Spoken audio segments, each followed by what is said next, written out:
9 प्रकार के शरीर होते हैं। पहले आप ये समझिए कि प्रमुख रूप से 2 प्रकार के शरीर होते हैं, दिव्य शरीर, प्राकृत शरीर। अब प्राकृत शरीर में भी 2 भेद होते हैं, योनिज, अयोनिज, यानी मैथुनज, अमैथुनज। शरीरम द्विविधम योनिज मयोनिजं च, वैशेषिक दर्शन कहता है। जो प्राकृत शरीर होते हैं वो भी 2 प्रकार के, योनिज, अयोनिज। अब योनिज में भी 2 भेद हैं, अधम शरीर, उत्तम शरीर।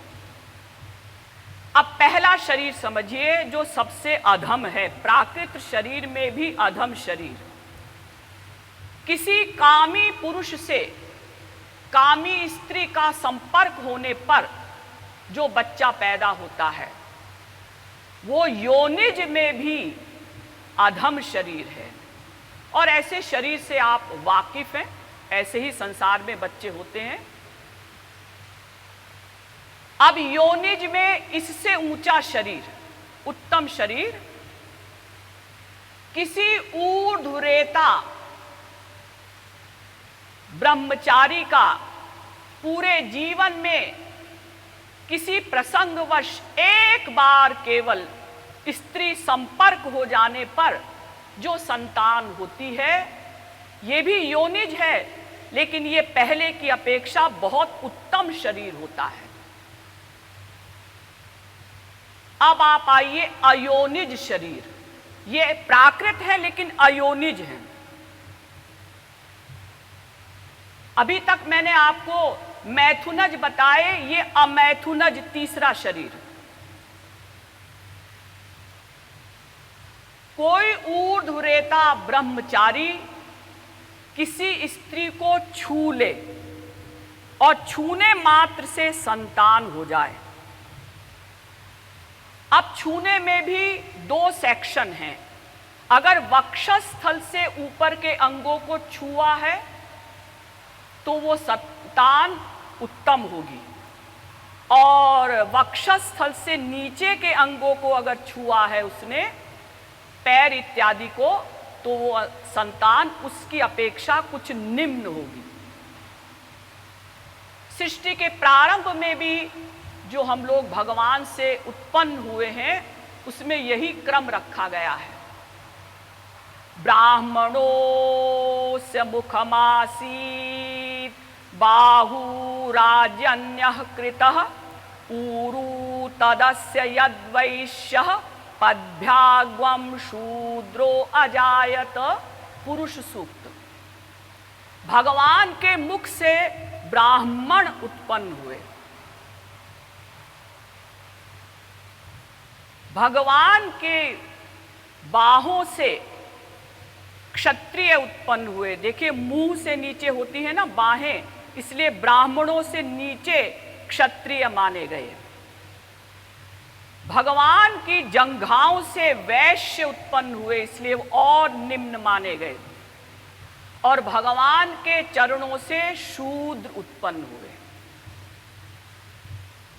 यानी कोई ऊर्ध्वरेता ब्रह्मचारी अगर किसी स्त्री के किसी अंग को छूता है, तो अगर उसने ऊपर के अंगों को छुआ है, सिर को, ललाट को, तो वो संतान उत्तम मानी जाएगी, और अगर पैर इत्यादि को छुआ है तो उसकी अपेक्षा वो निम्न मानी जाएगी। अब चौथा शरीर, कोई ऊर्ध्वरेता ब्रह्मचारी किसी स्त्री को केवल देख ले, छूने की भी आवश्यकता नहीं, देखने मात्र से संतान उत्पन्न हुई, ये और अच्छा शरीर है। अब नंबर 5, आप लोगों को आश्चर्य लग रहा होगा क्योंकि आप लोग तो एक प्रकार के शरीर से ही वाकिफ है ना।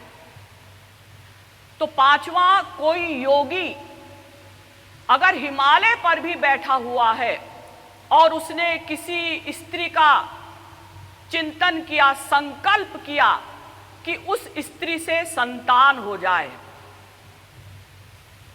केवल संकल्प किया और संकल्प मात्र से संतान हो गई, ये और ऊंचा शरीर है। लेकिन ये जितने शरीर मैंने अभी तक बताए ये प्राकृत हैं। अब इससे ऊंचा है देवताओं का शरीर, छठा।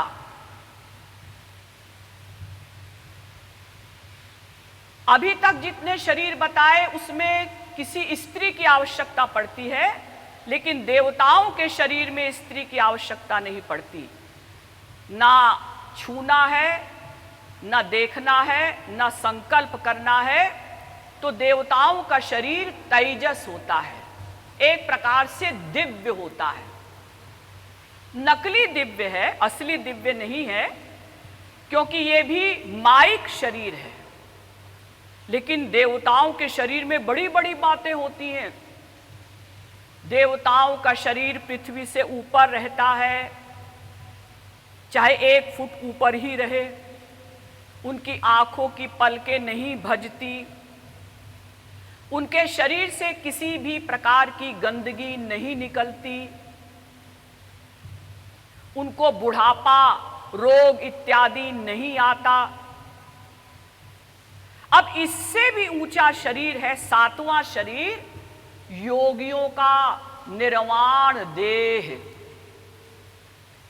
आप लोग सुनते हैं ना, अमुक योगी 10 लाख वर्ष तक जीवित रहा, अमुक योगी 5 कल्पों तक जीवित रहा, जैसे सनकादि परमहंस वगैरह। तो देखिए, ये पंच महाभूत का शरीर इतने लंबे समय तक जीवित नहीं रह सकता। ये योगी लोग क्या करते हैं, इस शरीर को भस्म कर देते हैं और योग द्वारा एक नया शरीर बनाते हैं, जिसको कहते हैं निर्वाण देह। ये लाखों वर्ष तक जीवित रह सकता है, इसमें भी बुढ़ापा, रोग इत्यादि नहीं आते, लेकिन ये भी नश्वर है, एक दिन मरेगा। और ये भी प्राकृत शरीर है। अब 8वां है महापुरुषों का शरीर, ये दिव्य है। कोई भी महापुरुष जब इस शरीर को छोड़कर भगवान के लोक में जाता है तो उसको दिव्य शरीर मिलता है। सूरदास जी, तुलसीदास जी, मीराबाई, कबीरदास जी इत्यादि जितने भी संत हुए, जब भगवान के लोक गए तो उनको दिव्य शरीर मिला। ये असली दिव्य शरीर है। देवताओं का शरीर नकली दिव्य है, ये असली दिव्य शरीर है महापुरुषों का। ये कभी नष्ट नहीं होता, ये सनातन है। अब इससे भी ऊंचा होता है भगवान का शरीर, वो भी दिव्य। जैसे महापुरुषों का शरीर दिव्य, ऐसे भगवान का शरीर भी दिव्य। तो फिर अंतर क्या है दोनों में? अंतर यह है कि महापुरुषों का शरीर दिव्य चिन्मय तो है, अलौकिक तो है, लेकिन आत्मा अलग, शरीर अलग। और भगवान का शरीर भी वही और आत्मा भी वही। देह देहि भिदा चैव नेश्वरे विद्यते क्वचित, पद्म पुराण कहता है। विष्णु पुराण में भी कहा गया कि भगवान के शरीर में देह और देही का भेद नहीं है। यानी भगवान जो आनंद स्वरूप हैं वो ही शरीर बन जाते हैं। तो भगवान का शरीर कैसा दिव्य होता है, ये शब्दों में नहीं बताया जा सकता, क्योंकि हमको अगर ईश्वरीय जगत का उदाहरण देकर कोई समझाएगा तो ईश्वरीय जगत का हमें अनुभव नहीं, और प्राकृत शब्दों में दिव्य शरीर कैसा होता है ये कोई संत बता ही नहीं सकता। बस ऐसा समझिए कि भगवान का शरीर ऐसा दिव्य होता है कि भगवान के शरीर के एक रोए को, रोंगटे की चमक को भी अगर कोई परमहंस देख ले तो उसको सगुण साकार भगवान की समाधि लग जाए। इतना आनंद है भगवान के शरीर के एक रोए में।